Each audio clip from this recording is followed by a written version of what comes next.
Huyu kama si mwanadamu basi ni binadamu. Binadamu ni mwenye binadamu, ndiposa akasema ada ya mja unena, Mungu ana ni vitendo. Wana Grapevine Media wanakuletea mwanahabari galacha wa lugha mwenye anakienzi na kukitukuza Kiswahili. Basi atakuwa na eneza habari nasi kila siku ya wiki. Bwana Patrick Mogaka. Na wanasema mgeni njoo mwenyeji apone. Mgeni tayari ameshafika, tayari kulibarua kila jambo linalomkwaza wewe msikilizaji au mtazamaji popote pale ulipo. Ungana nasi katika kila juma ya wiki tukuelezee kwa undani. Huu kweli ndio ujio mpya wenye sura mpya, mwamko mpya katika kituo hiki cha Grapevine Media. Safari sio safari bila ya nahodha. Siku zote panapo safari ni sharti nahodha awepo ili awahakikishie wale walioko kwenye chombo kwamba watafika wanakoelekea kwenda. Ni katika chuo hiki cha kilimo na teknolojia cha Jomo Kenyatta, katika ukumbi huu ambapo tunatarajia kuwatambua viongozi ambao watachaguliwa mwisho wa siku.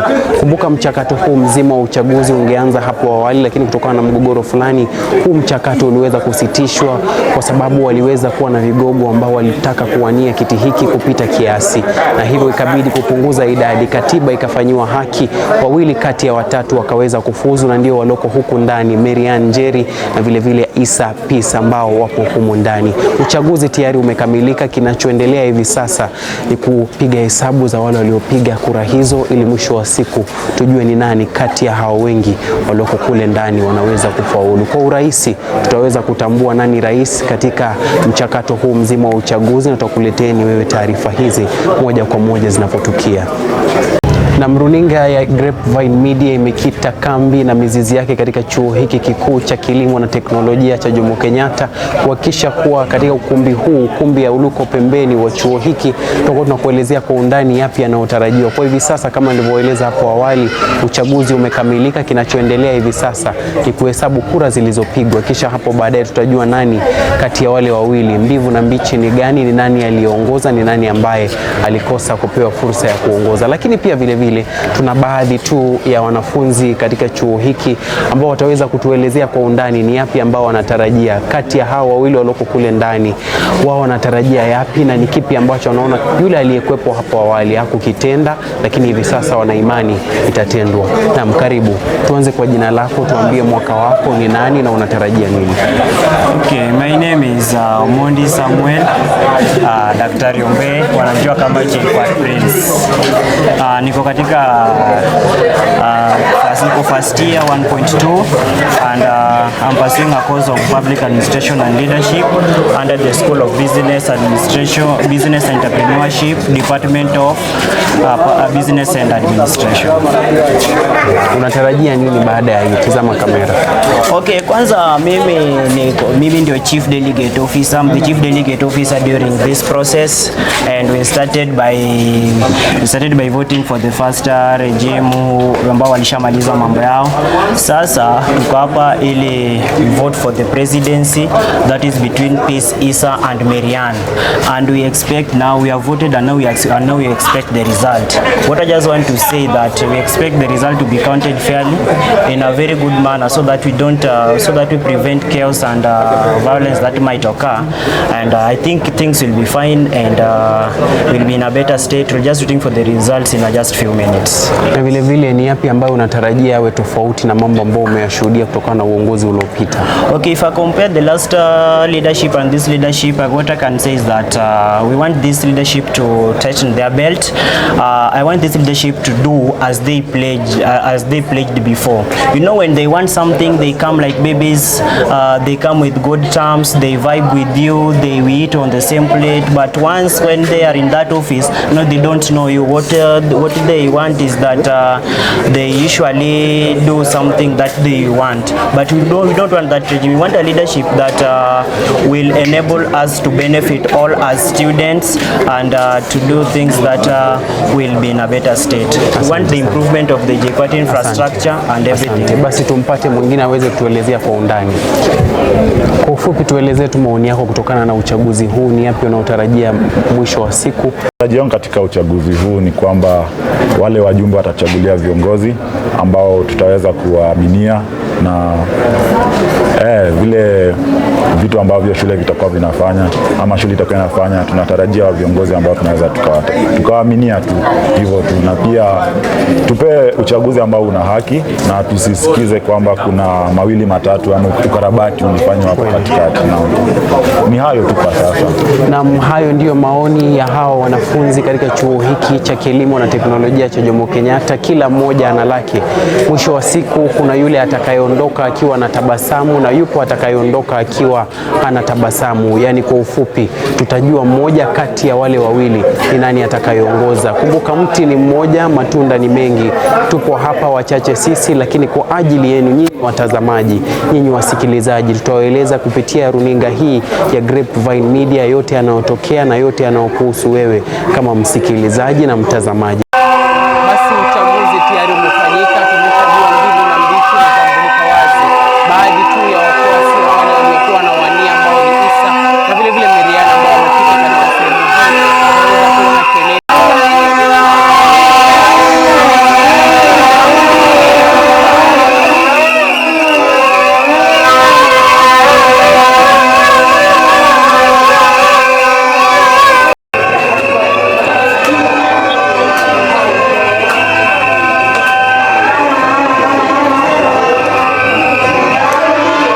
Kama ilivyoeleza hapo awali kwamba matokeo ambayo yatatambua mbivu na mbichi, nani kati ya nduli zile mbili ambaye ataweza kuongoza.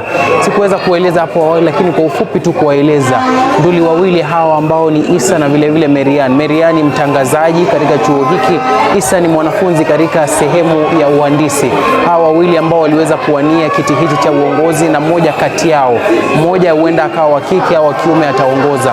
Lakini pia vile vile ni vizuri tuelewe kwamba wakati uchaguzi huu mzima na mchakato huu wa kuteua nani kati yao ambaye ataongoza, ni vizuri kwamba tuelewe kila mmoja au kila mfuasi alikuwa na furaha yake, kila mmoja na matarajio yake. Anajua yule ambaye anampigia debe ataongoza, lakini mwisho wa siku kuna yule atakayeondoka na tabasamu na kuna yule atakayeondoka akiwa hana tabasamu. Tayari sherehe zimeanza, mbwembwe ambao watu wanapiga kelele hapa na furaha ili kufurahia kiongozi wao, lakini bado hatujajua wazi kabisa ni nani kati yao ambaye ameongoza. Keti kitako kuwa nami pamoja na kikosi kizima cha wana Grapevine Media tukueleze kwa undani kabisa ni yapi ambayo yatatokea mwisho wa siku, ni nani kati yao wote atakuwa ameongoza. Basi kelele ni mingi, sherehe, mbwembwe, kila mmoja anafurahia, lakini nyuma yangu unavyoona hawa ni wafuasi wa ISSA Peace ambaye alikuwa mmoja kati ya wale waliokuwa na wania. Hapo awali niliweza kueleza kwamba huyu ni mwanafunzi katika sehemu au kitengo cha wahandisi. Ni mwanafunzi ambaye yuko katika mwaka wake wa 4 katika chuo hiki cha kilimo na teknolojia cha Jomo Kenyatta. Ni siku kubwa, siku ya furaha, siku ambayo mbivu na mbichi inatambulika. Aduni za tekwa nyara ndio chore election. Wao wanatishiana Ya kutupa 200K.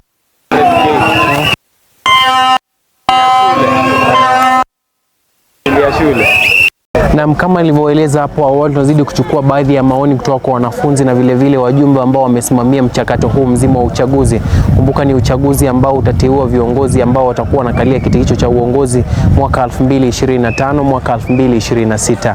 Nipo hapa na mwanafunzi na vile vile mjumbe ambaye alikuwa mle ndani katika mchakato wa kuchagua kiongozi. Moja kati ya nduli wale wawili atatueleza kwa undani na kwa ufupi zaidi. Tupetie maoni yako, anza kwa jina, utueleze ni yapi ambao unatarajia baada ya hili la leo. Okay, so my name is Graham Usumbamboya and I am a law student that is from Kanan campus. Yes, and I can say my experience about the elections, it was quite okay, it was quite nice. I didn't expect it, being my first time, I didn't expect it to be this lively. Getting to know people, how really leadership works and politics works, at least it was a good experience for me. The process was nice, it was smooth, there was no interruption from what I observed from the days that I've been here, and I think that's a plus. At least there was no violence or activities that were not, of course, in line with whatever is provided for in the school guidelines or policies. Yeah, so it was nice. It was nice, I can say that. Yeah. Na vile vile wewe sio mara yako ya kwanza kuwepo katika chuo hiki, umeshuhudia pia viongozi mbalimbali wamekuwepo. Je, ni yapi ambayo unatarajia kwa hawa viongozi au kiongozi ambaye hii leo utakuwa tumepatana naye kuwa kiongozi? Ni yapi unatarajia ambayo atakuwa kinyume na yale mengine? Okay, first of all, we need progression. From the previous regime, they had their failings, they had their achievements. In the current regime that is the current regime that is taking office, we expect something better. We expect delivery of services, not just in the main campus, but also to the satellite campuses. Actually, to emphasize on the satellite campuses, because there are a lot of challenges that we experience on satellite campuses. So I would urge the leaders, that is from the chairperson to the lowest in rank, to at least ensure that the satellite campuses are well catered for, that is from welfare, education and infrastructure wise. So I expect them to be at least more accountable in whatever they do, in the transactions that are being made, and considerable enough. Yes. Na wanasema mgala muwe haki yake umpatie, kila moja na lake la kusema, hili analoamini kweli ni la kweli, na lile ambao anaamini kweli likifanyiwa kazi au likitendewa kazi itakuwa ni haki kweli. Utumishi kwa wote imaanishe kwa maneno, kwa vitendo zaidi ya maneno, na vile vile utenda kazi kwa hao wote ambao wamewateua. Ikumbukwe kwamba mwajiri ni yule ambaye anamteua, anayeteuliwa anaishia kuwa mwajiriwa. Basi wawatendee haki waajiri wao, na siku zote haki itakuwa ndio haki ya kila mmoja. Tutazidi kuletea taarifa hizi kwa undani navyozidi kuchipuka, hata uchaguzi huu utakapokuwa umekamilika kabisa, tukijua kiongozi ni nani kati ya yule wa kike na wa kiume. Je, atakuwa amepata amani au atakoseshwa amani kwa kukosa kuchaguliwa? Yote haya ni ndani ya kituo hiki cha Grapevine Media tunachokuletea kwa undani taarifa hizi. But we are with the Secretary General, the incoming SG of Jkuat. Let me hear from his side. What's your name and what is your experience during this general election in Jkuat? So my name is Abira Lennox Okanda, the incoming Secretary General Jkuat. And I'll just go straight to your question. What has been my experience throughout this electoral period? As you all know, I had completed my campaigning period about 3 weeks ago. It wasn't an easy journey, but of course we battled our wars and everything, and eventually we emerged victorious.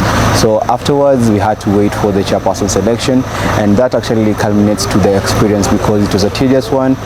We had to even break some constitutional responsibilities because we were not yet in the positions, because we cannot be inaugurated without our chairperson.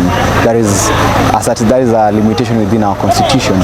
So it hasn't been an easy experience, but we thank God for having enabled us to reach this particular point. And I would like to congratulate my brother ISSA. Congratulations for your win, and I'm looking forward to having a successful 2025-2026 Jkuat with you. That's all. Those are some of the experiences that he has undergone during this election campaign period. But what can you say, or what can you tell the comrades? So comrades, there is hope, there is a future, there is tomorrow. We thank you for trusting in us. We need to make sure that we uphold that trust, and that is what we are going to do. Yes. Those are some of the remarks, some of what you expect from your leaders, your future leaders, this academic year 2025-2026. So stay put. This is Grapevine Media. It has been a long day, a tough day, but finally we have come to an end of the day. But here I'm with the President-elect of the Jomo Kenyatta University of Agriculture and Technology, who will be leading the students for this academic year 2025 till the year academic year 2026. Mr. President. Yes. What are some of the challenges and struggles that you have gone during this election period? Thank you so much, members of the press. First and foremost, I would like to thank the Almighty Lord for this far that He's brought us, for the grace and favor that He's showered upon us to enable us emerge victorious today. And also I'd like to give heartfelt gratitude to the delegates that turned out, believed in our vision, stood with us and enabled us to win this election. And to all our supporters who stood with us, shared the love, supported us, prayed for us, kept the faith, a big heartfelt thank you to you all. Now, to get to your question, this election has been interesting. It's been one of the longest elections in Jkuat history, faced with a lot of challenges, from battling court cases, delegates to talking to over 100 plus delegates, of which Jkuat has the highest number of delegates. You can imagine trying reaching out to more than 100 plus delegates. That's from delegate election. Earlier on, it was 300 plus before delegates were elected, and you have to reach out to all these people, talk to them, sell them your agenda, try and convince them and win them over, try and get your numbers up. So it hasn't been a walk in the park, but we are grateful. We thank Lord for the experience. It's been wonderful. We've learned a lot, and I believe the entire journey has shaped us. It has made us strong, and it has prepared us well enough to counter future challenges that we might face while running the union. So we are well prepared from the experience that we've just had over 3 to 4 month period of election. Yeah. So according to Mr. President, what are some of the plans that you have laid bestowed for this academic year 2025 for the students? Yeah, as you can see besides me, I have the incumbent Secretary General for the Jkuat 2025-2026, and together we have a vision where we can have a student union that is more inclusive, that is upright, that is more vocal on speaking on matters concerning comrades, that will raise and air issues relating to comrades, welfare, academic representation, mental health, and their general well-being while in Jkuat. Jkuat as an institution is currently the #2 institution in the country, and we expect certain standards to be catered for, and we expect the comrades of Jkuat to be of certain criteria, to be men of substance and women of substance. So we are there to make sure we voice their concerns at every decision table that is touching and involving comrades matters. We must speak to them, but we also want to assure them we are providing a union where we listen to you.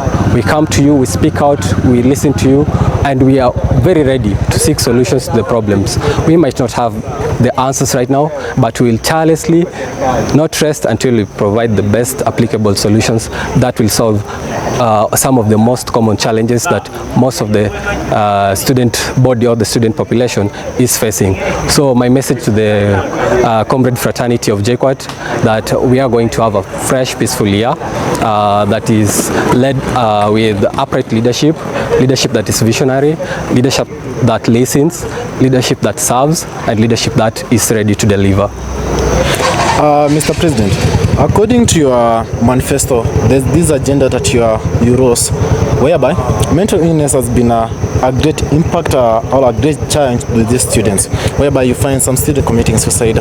Some students have found themselves in drug and substance abuse. So what's your plan according and curbing this mental illness case?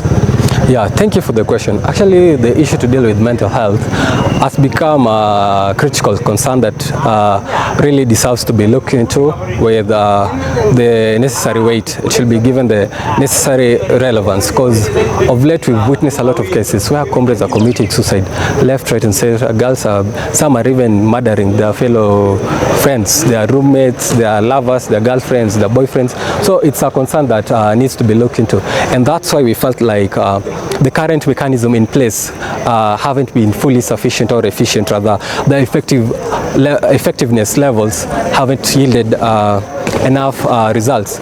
So we sat down, consulted, spoke to delegates, spoke to people who've undergone through cases of depression, suicide, victims, survivors. We spoke to them, and we came to a conclusion that we need more to change the approach so that we can get better results, and we need more participation in this.